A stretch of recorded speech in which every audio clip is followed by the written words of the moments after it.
start. And you can see on your end, right, that where people are coming in. Because once I go into the screen mode, I won't be able to see or have anything, you know, any connection with you guys. No, I'm registered. And also, if anybody has any questions or comments, please put it in the chat. Absolutely. Yeah, because we can deal with all that at the end. Okay, so I'm going to talk about 5 different components of how I think Photoshop elements can help you with your art. And recognizing, of course, now my phone's ringing here. Oh dear, hold on one second. Let me get this out of the way. Okay. So I just want to point out that I think Photoshop Elements is a great tool and a great resource for you to use with your artwork as a complement to it, because there's so many ways that you can work out a lot of things ahead of time, whether it's with your colors, with your composition, instead of doing everything with paint directly onto your canvas. And sometimes it might take you 3 and 4 different tries. You might, you know, not quite sure what's really going to work or not. You can end up with 4 or 5 different variations in Photoshop, lay them all in front of you, print them out, and then come up with a very, very good solution to the problem that you're working on. So what I'm going to do is I'm going to go to, first I'm going to hit record, see if I can, nope, you're the only one that can record on your own. I'm recording it. Yep, okay. So I'm going to go into screen share right now. And I also am going to close that out so we don't have all the faces there. The first thing I'm going to talk about is how to create a palette for your images so that you can work out some of the different colors that you might want to consider for a particular painting. So say, for example, you have this image, and if you were in Provence with Glenn, I think a couple of years ago, you would have gone to this particular abbey and seen all these beautiful lavender fields. So what I want to do is create a palette over here on my left side of my image. And the way that I'm going to do that is I'm going to come up to image, and then I'm going to go to resize and canvas size. And what I want to do is add on a couple inches to the left of my image, which is where I'm going to create my palette. You notice that my canvas size is 10 inches wide. I'm going to just add a couple extra inches to the width itself, and see where it has, you have the anchored arrows there. I'm going to click on that right one, which is going to shove and push my image over to the right side. I need to pick a color for my canvas, and I have a pull down selection here where I can go to white, black, gray, or if I click on this little box here, my color picker, I can pick a specific gray that I want my palette to be. In this case, I've chosen for my gray 150, 150, 150. So my red, my green, and my blue. I'm going to say, okay. And as soon as I do that, you can now see to the left of my image, I have a 2-inch palette that I'm going to now put my colors on. The way that I do that is I need to create a new layer. And I know that I'm going very fast, and the intent is not for you to really absorb all the different steps that I'm doing, but just so you can realize the value added and what you can do with Photoshop. And that's why we have a 5-week course, so that you can then actually apply all these steps to all of your own images and really see how they work within your own artwork. So here's my palette on the left side. I'm going to create a new layer, and that's Shift-Command-N, and I'm going to call it palette. And then say, okay. And you notice that over here on the right side, where I have my other layer, the palette layer right now is transparent, meaning I can see through it to the bottom layer. I'm going to come over here to the left side, and the first thing I need to do is click on my color picker, and this is under the draw tools. So I click on that, and I come into my image and click anywhere that I want, and come over here. I'm going to be clicking my color onto the palette. I first need to come to the draw tool again, click on my brush. That's that tool there under draw. and I need to pick a size, and I can do it either with my slider, but you can't really see what the size of the brush is as you're moving the slider. So what I do are keyboard shortcuts, and I'm clicking on my bracket key. My left bracket key makes the brush smaller. My right bracket key makes it larger. If I wanted a softer brush, I can come into brush settings and see where it says here hardness. I can make it to the left is softer, to the right is harder. I'm going to put it somewhere in between at the moment. Come onto my palette and I click, and there's my color. Now it looks smaller than my cursor right now because I have an enlarged cursor so everybody can see what I'm doing. If I wanted to actually, I'm going to back up for a second. I can make my brush, I'm going to make it bigger. Now go ahead and click. There you go. If I had my cursor at normal size, my cursor would have been the same size as that purple spot there, the purple color. So now I'm going to come back over to my color picker tool, my eyedropper, come into my image, click on it, come back to my brush and click again. There's a different purple. Come over to my eyedropper. Now I'm going to click on a green, come to the brush. So you can see that once you get the process going, it's a very quick and easy, straightforward step. So there's 4 colors that I can now use to enhance my painting, work on some issues that maybe I just didn't quite know what I wanted to do, but so much easier to do it in Photoshop than, like I said, on your actual canvas with wet paint. What I can do, I'm going to create another new layer because I don't want to harm my palette layer. This is where I can now come in. I'm going to use my eyedropper. I'm going to click on that purple, and with my brush, you can see I can now come in and do some painting with that very, very specific purple. Okay. And then I can come over here to the right side above that layer if I want to adjust the opacity so I can actually see through it and see how it's working with my image. If I actually wanted to work with a black and white image, and I'll go ahead and turn that off for a second. What I need to do is I'm going to go ahead and duplicate this layer here, the image itself. I'm now going to come up to layer, new adjustment layer, hue saturation, say okay.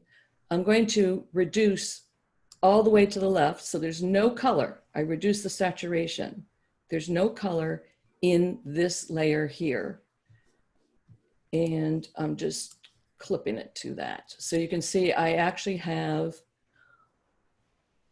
turn that off. I have a color and I have a black and white. And now if it's easier to go in with my color picker, so we'll pick up that color, go to my brush, and I am painting on, oops, wait a minute, sorry. There we go. So there's my purple on my black and white. Okay. Now, one more step. You can save this image, come up to File, Save As, and this is my Lavender Village. I'm just going to give it a different number at the end, like a number 1, and I'm going to hit Save. But and if I wanted to come back to these colors, I would have to open up the image every time to find out what those colors are. I could come to my color picker. I can click on that. I can see these numbers, the R, the G, the B. I can write that down on a piece of paper. And I know that that unique number is associated with that purple if I love that purple. But that means you have to keep opening up the image every time to get to those particular colors. So what you can do is you can actually create a swatch library. And the way you do that is come up to Window, and you're going to click on Color Swatches. And you notice right now it says default, and you have all these beautiful colors that Adobe thinks that you would like for a particular job. And they also have some libraries here of other colors, so that anytime, you know, if you did want this lovely orange color, you click on it. And if you come over here to the left, you notice my color palette now, or picker, changed to that orange. If I come over here and click on that blue, it changes to that. But I want to add my colors into this library.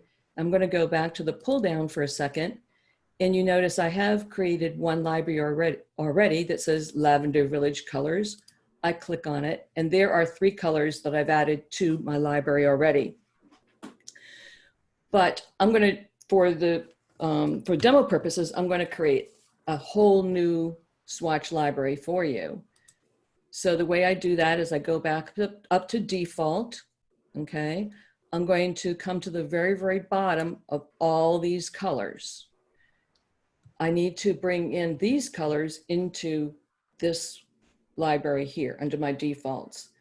So what I do is I come over to the left-hand side to my color picker, my eyedropper. I'm going to click on that purple.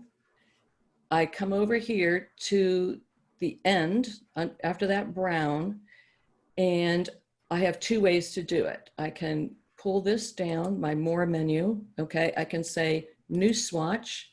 I'm going to call it purple 1 and say, okay, and look, the purple's now in my library. I'm going to come over here, pick this green. Another way to do it is click on this paint bucket right there under the draw tools, come over to my swatch default library, click on it. Now I'm going to call that green number 1, and I'm going to say, okay. So now I have these 2 colors, but they're residing in default, and I actually want them into a new library altogether. So the way that I do that next is I come here to my pull down, and I'm going to hit Preset Manager. I'm going to come to the bottom. There's my 2 colors. I'm going to highlight both of them. I'm going to go Save Set, call it whatever I want. In this case, come on. I'm going to call it the Lavender Village number 2 and say save, and then say done. But when I come over here to my pull down, it's not there. That Lavender Village number 1 is not there. This is a fault of Adobe Photoshop, but what you have to do is you actually have to quit. You quit out of it altogether, you come back to it, you open it up there, and voila, this is like magic. It better be there. And I come down, there it is. There's my Lavender Village 2, okay?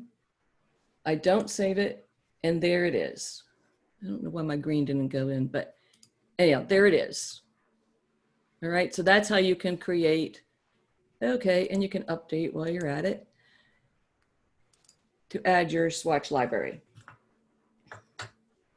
So that's the first 2 things that I wanted to show you.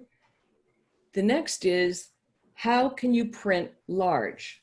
You want to transfer your image onto your canvas, and you actually want to trace it 1 for 1. The way that you do that, so I'm going to go ahead and open up a different file right now, and we'll open up the tree. Okay, so here's this great tree that I've created in Photoshop, and now I want to go ahead and do a painting of it. And you notice that at this point, the image, it's 10 inches wide. I'm looking at my rulers here across the top. It's 10 inches wide by approximately like 5.5 high. But I know my canvas is like 50 by 26. So what I need to do, I can come up here to Image, go to Resize, go to Image Size, and I can try to plug in that dimension. I'm going to go ahead and my width, I'm going to say 50. It's saying 28. So that's not going to work.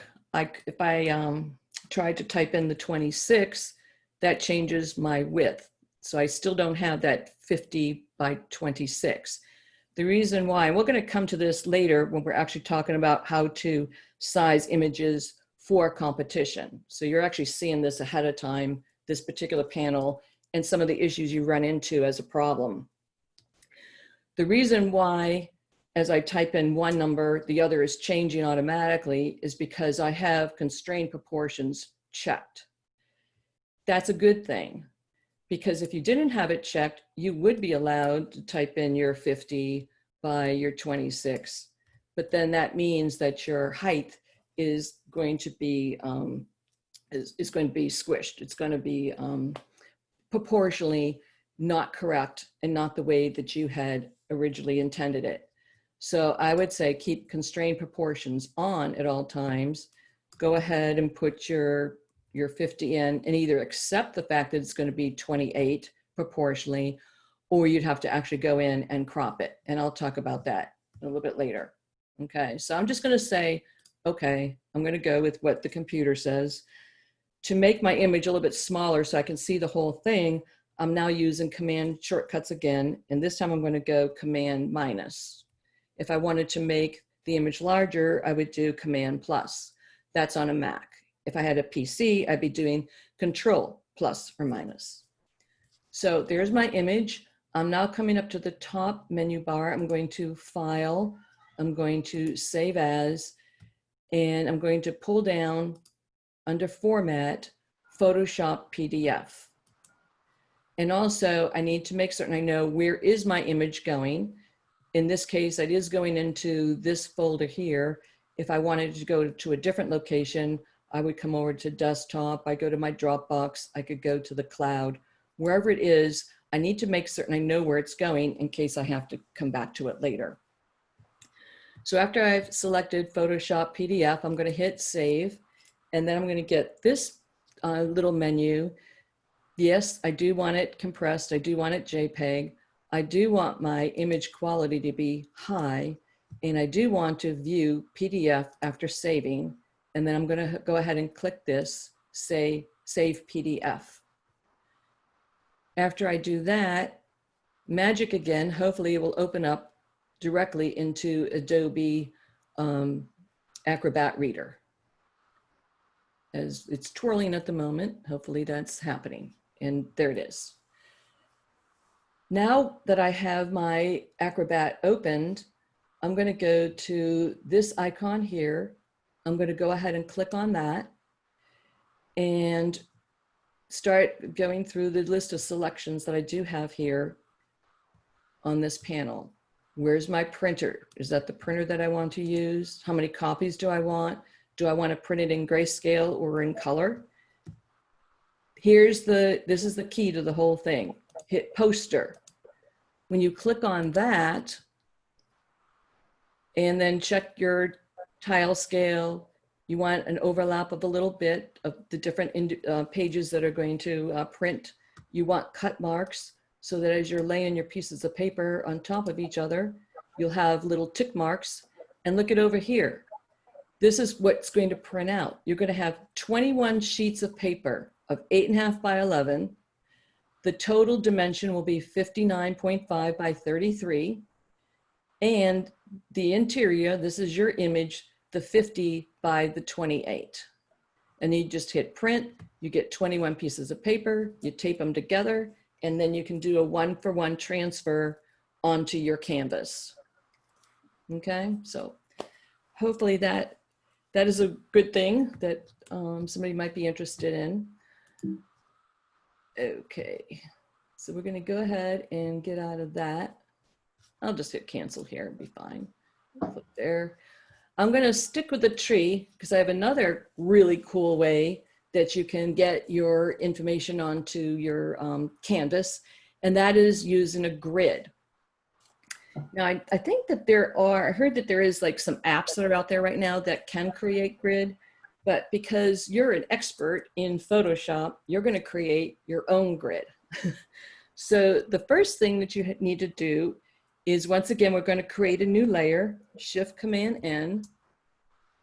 Okay, Shift Command N. There we go. And this is going to be our grid. And what we're doing first is we're creating just one box. of that grid. And you notice over here, once again, we have a transparent layer that's looking through to the bottom layer. I need to make certain my rulers are on. And the way you do that, they're under view, and there are your rulers. I'm going to come to mile marker 00. I need to be first though in a selection tool, which is going to be my rectangle tool under select here. Coming here to mile marker 00, close as I can. I'm going to drag to, let's just make it an 8-inch grid. And this is just for me, for my purposes. It doesn't need to be perfect.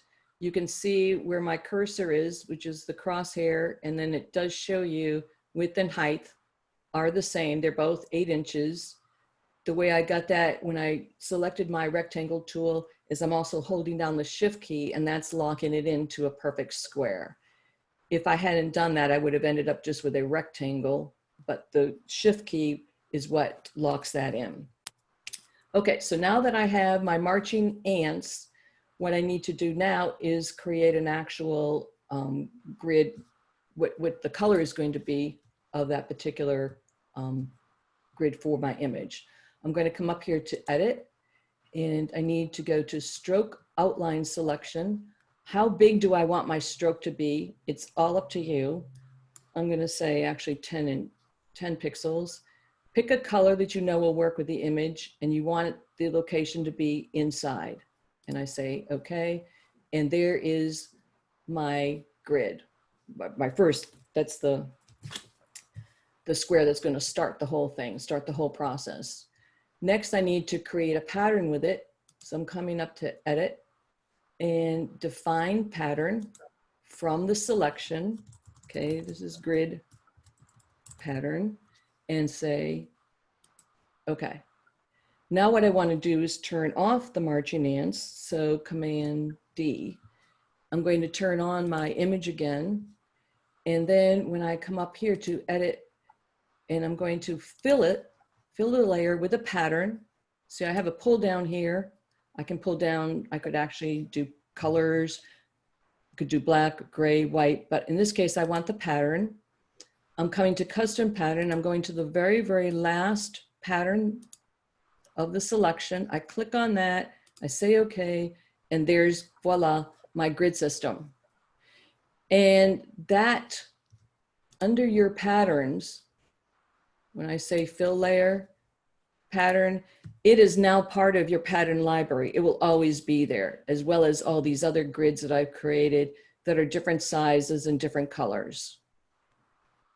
So you don't have to create one for every painting that you do. You could always just go into your own personal library that where you've made this particular grid.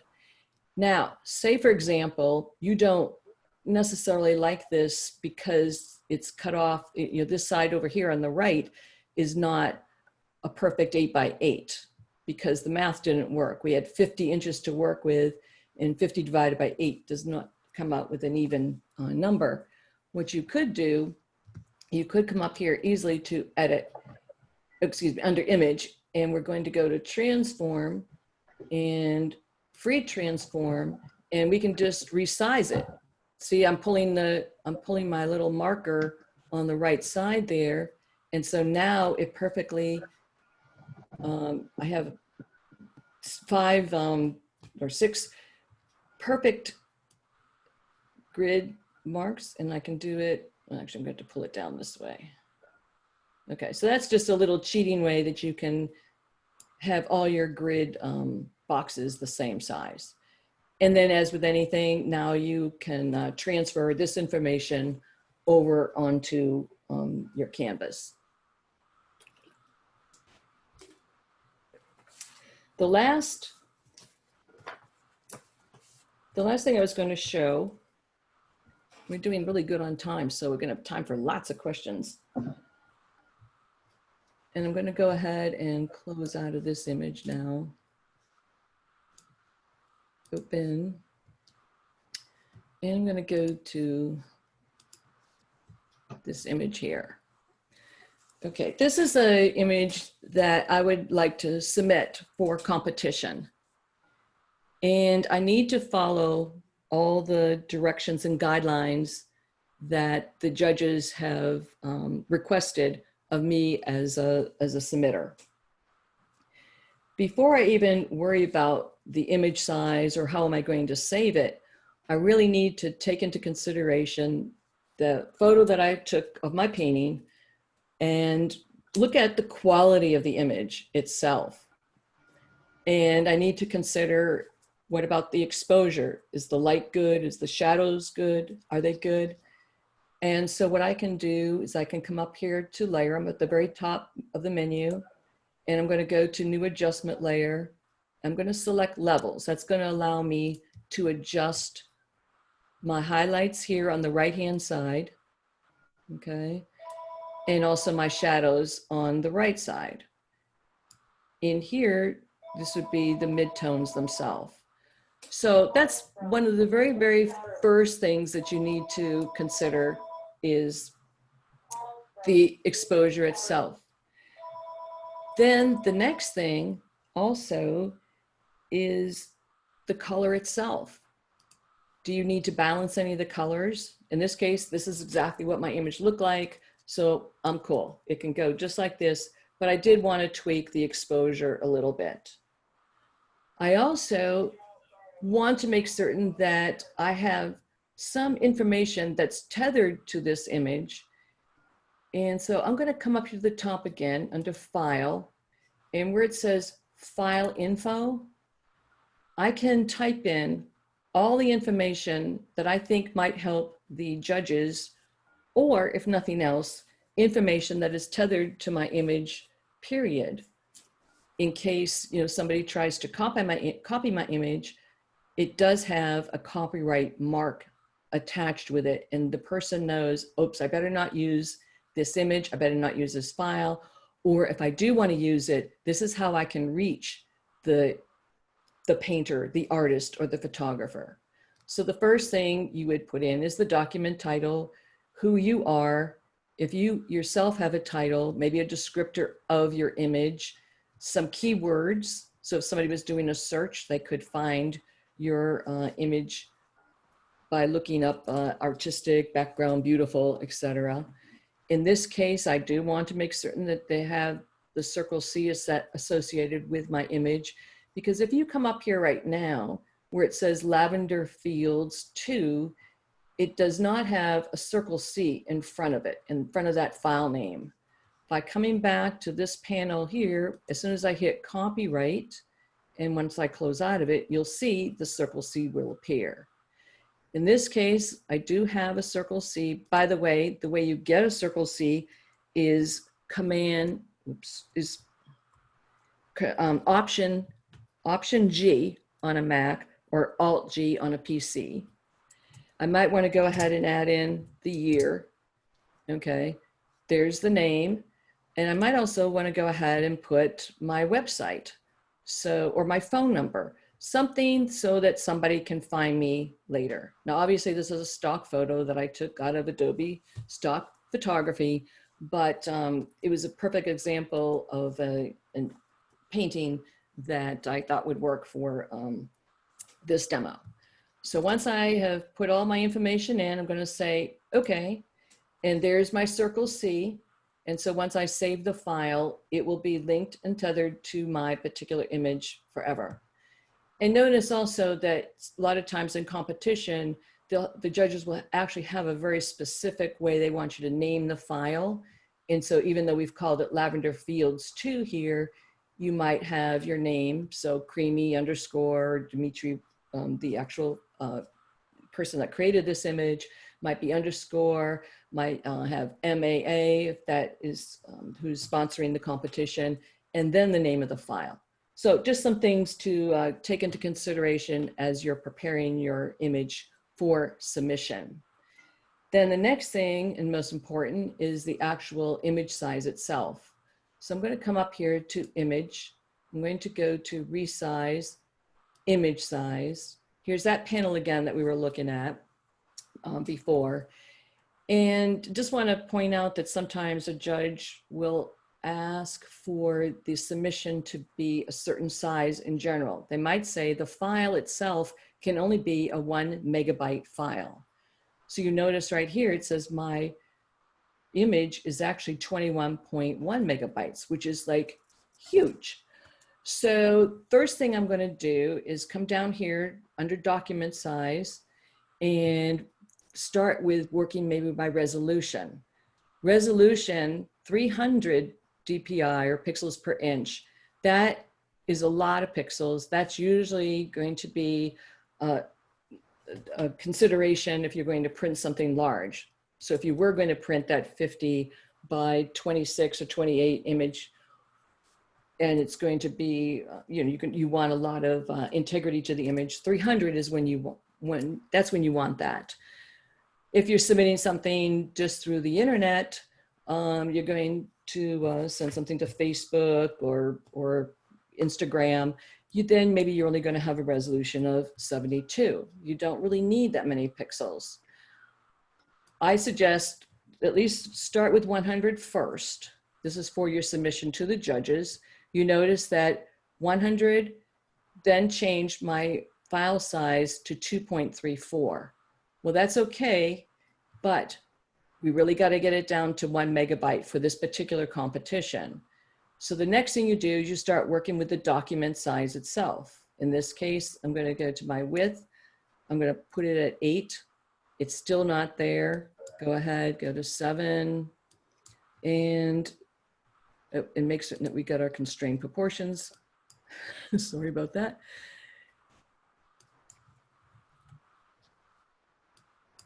And we keep going down until we get it to the actual size. Now the document size is 6 by 5.15, and that's not a bad, that's okay. And the resolution is 100, and our pixel dimensions are within that 1 megabyte that the judges had requested. You'll also notice that I have resample image checked, and that takes me to this pull down menu, and you have several selections. Because I was reducing the size, I could have selected bicubic sharper for best for reduction, or this one. Either one are fine. If I'm going to enlarge though, I would use this one here. These are going, any one of these three are going to keep the integrity of your image and the pixels in good shape, versus these other two are going to be okay, but the quality isn't going to be nearly as good. So I would always suggest using one of these three. I'm going to say, okay. And of course it got smaller on my screen because I reduced the amount of pixels per inch. I do want to point out, let's go back here for a second, image, resize, image size. If you did want to learn more about image size itself, you can click on that link right there. And what's great is, get it out of the way here, it does explain what pixels are. And when there's a reference to how many pixels per inch, okay, you notice here we do have 100 pixels per inch. And so if you were to come over here and look at this chart, in each inch right here, we'd have 24, we'd have 100 pixels going across, okay? So there's a lot of good information that's presented here, even referencing your monitor resolution, how to change without doing the resampling, which I always suggest that you do. When I say resampling, that was this down here, okay, the bicubic. And then your image is ready to go to show, except for one more thing. After you've been compromising and working with the pixels, because remember you adjusted your exposure a little bit, and we did reduce the size. We went from 300 DPI to 100. I would suggest sharpening it up a little bit. Make certain that I'm over here on the right-hand side, that you are on the background layer, because right now I was on the levels layer and nothing would happen if I tried to adjust the pixels. So right now I am on the background layer, And I'm going to come up here to enhance, and then I can come into adjust sharpness. You get this huge amount of selections. I would say right now, just stick with the top part here. You're removing the blur, so keep it on the Gaussian blur, okay? And then just a little bit, not much. You don't want to make it look unnatural, but you do want to tweak it just a little bit. And also, if you more information, adjust sharpness, you can click on that link there as well, and Adobe will give you a lot more information about what's happening when you sharpen and why it's better to actually sharpen a couple times so that you don't over sharpen it. What I mean is just do a little bit, look at it, see if it does what you want. You can always go back, do a little bit more, but don't just go in and put the slider at 2 or 3 and then you just don't have a good look. Okay, so that's pretty much it for what I have. I mean, I flew through the material, but these are all really, really good tools for you as a painter, as an artist, in how you can work with Photoshop and the value added that it provides. You notice that I am here in the expert mode, and to tell you the truth, that is the one that if you are going to get involved with Photoshop, if you are going to go ahead and purchase your own copy, you really want to be in the expert mode, because that's what allows you to have layers. So that if you do want to do composites, you want to bring in one part of one image into another by working in the Photoshop expert mode, that's what's going to give you that opportunity. If you were in Photoshop, I'm going to go over here for a second, see where it says quick. Okay, this is an easier portion of Photoshop that you can get the same end results in working with your exposure, with your color, with your sharpening. If you notice over here on the right-hand side, under adjustments, you can click on that and you can either select out of 9 panels an exposure that you think would work, or you even have a slider that will allow you to make some adjustments. Okay, you can change your color, you can change your balance. You have a few other tools over here. I'm over on the left-hand side now, where you can add type, you can straighten out your image. This is your healing tool. So if you wanted to perhaps remove the tree, you can do that, but that's it. You'll notice if I come up here to layer, all those selections are missing.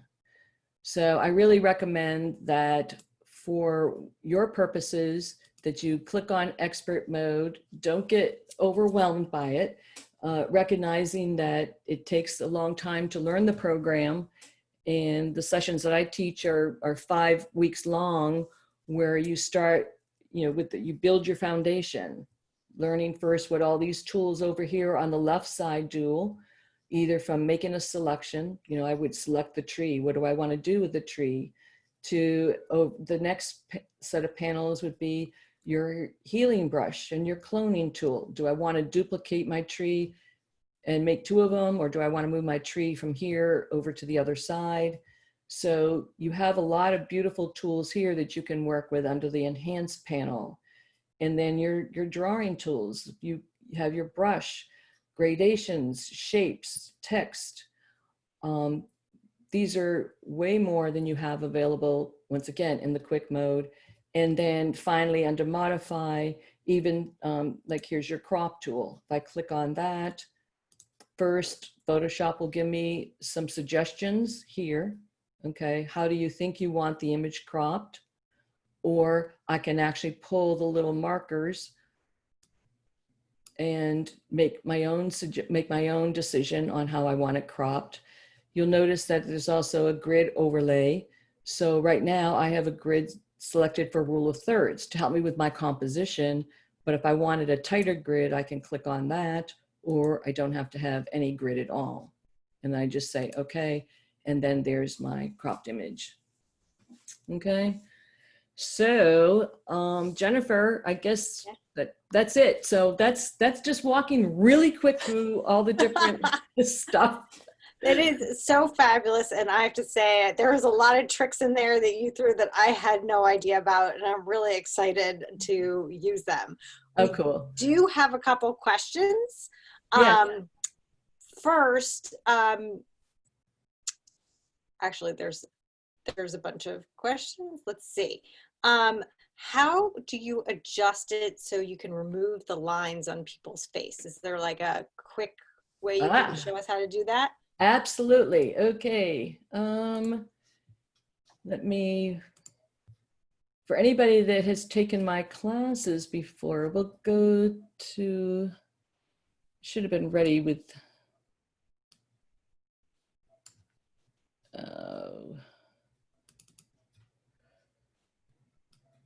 trying to think, older female. Okay. There we go. Okay, so to remove these the lines here, what I suggest first always is to make a duplicate copy of this image before you even start working on it. So you have a comparison, and also in case you don't like the changes that you made, you can go back and start all over again and make another copy of the woman. So I'm gonna hit Command J on the Mac or Control J on a PC. And then I'm going to come over here to the Enhance tools, and I'm going to use two different tools. I have my cloning stamp tool and I have my healing brush. Healing brush was created many versions ago in Photoshop, recognizing that you don't want the harshness that you would get with a cloning tool when you're working with portraiture. Cloning is like a rubber stamp.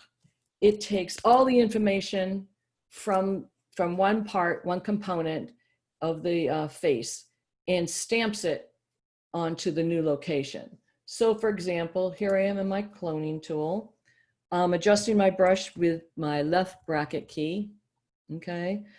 I'm hitting Option. See when I get that little target, as soon as I hit my Option or my Alt key on the PC, I'm clicking with my mouse. That's saying this is my source of data. I'm coming up here and look, it's cloning. It's bringing all that information from, and you can see down where my little X is moving around, my little crosshair. So that's showing me that's my source, and then the circle is where the target is. So I'm doing Command Z to undo. This is a case where you really want to use the healing brush, especially for portraiture. I'm using my left bracket key again.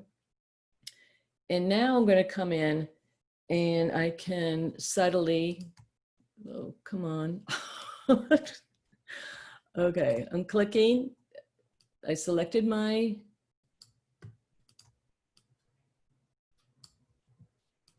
and notice I'm doing it several times, different sources. I could also have picked here because it's nice skin right there. I can come up here.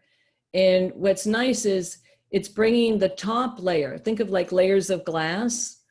It's bringing the top layer of this nice pure skin over to the wrinkle, but the color and the tonality of the skin that is already in place remains the same. Okay. Now, I'm not doing a very good job here, but you know, you get the hint. This is how you would adjust the skin. Okay. That's great. And how you work with clouds, how you work with sky. I do a combination of both when I'm working with the sky. I don't really like what I'm doing here. I can make a softer brush.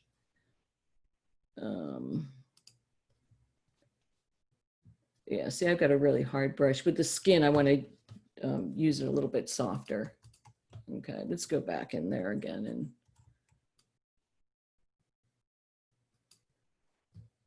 what you don't want to see is where I fixed the line. Okay. That is great. So Okay. we have actually That's another question. that's just a quickie. Okay, but that's no, that's perfect. We have another question about adjusting the color in only part of the painting. Okay. That is one of the things that you could do would be what's called an adjustment layer. Okay. And then you're going to make a mask with it. So say, for example, I want to change the color of her eyes there, okay? One way that you can do it, I'm gonna come up here to my selection tool. I'm coming down to the bottom because this is the more detailed panel. Come to the elliptical. I'm going to just select her. A minute. Hold on a second.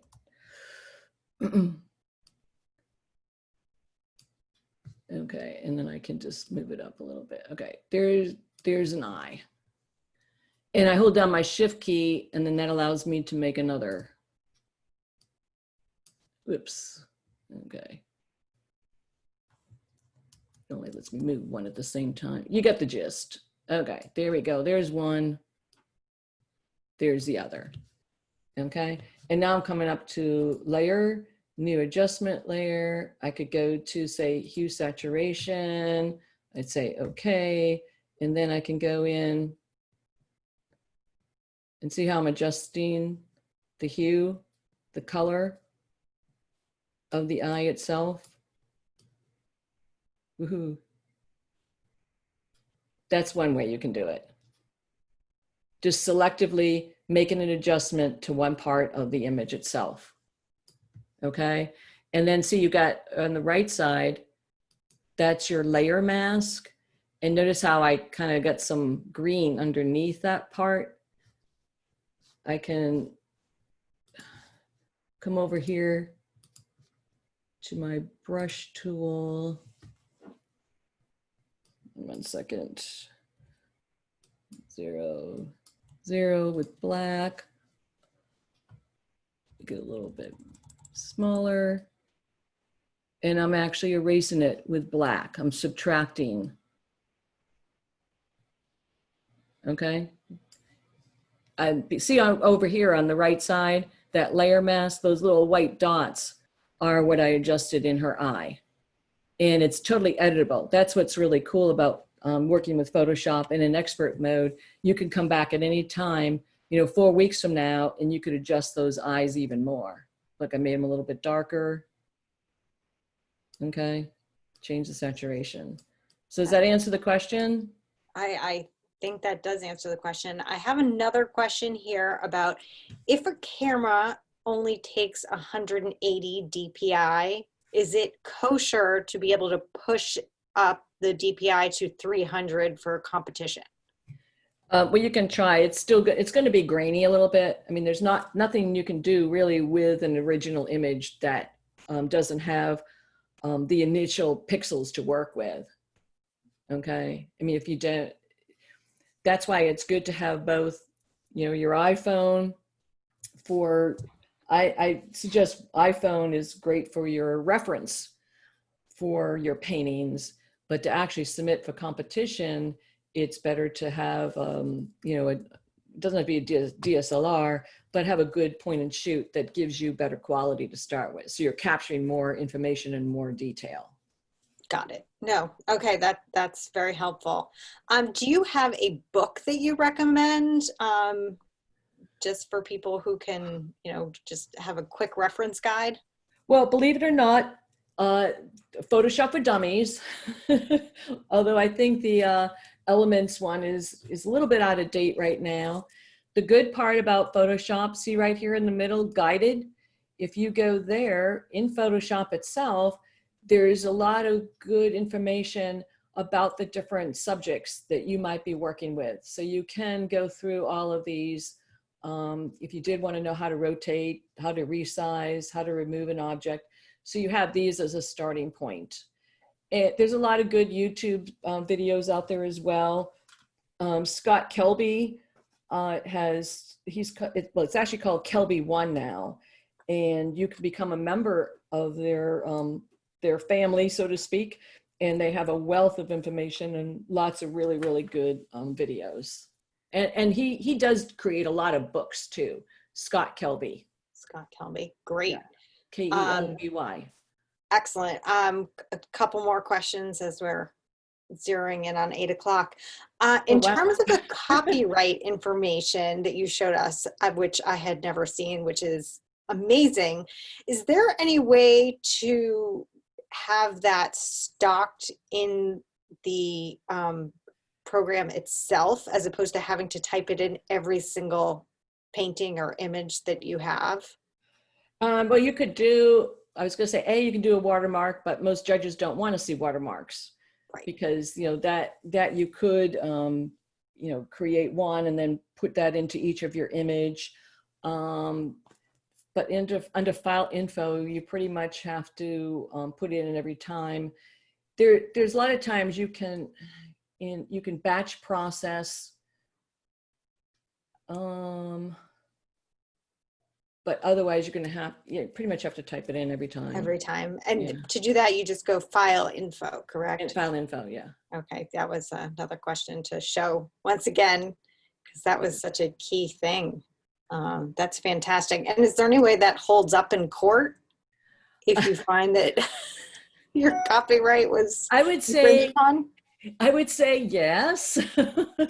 I mean, you are the original creator, but you know what? Copyright law is kind of, it doesn't actually hold up as much as it used to.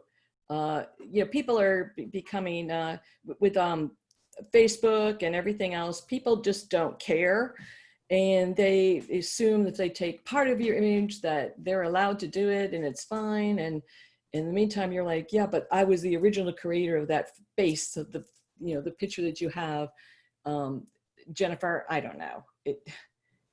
It's not as easy as it was, but it's a starting point. Okay. And hopefully at least people are mindful, and if they see it, that might stop them.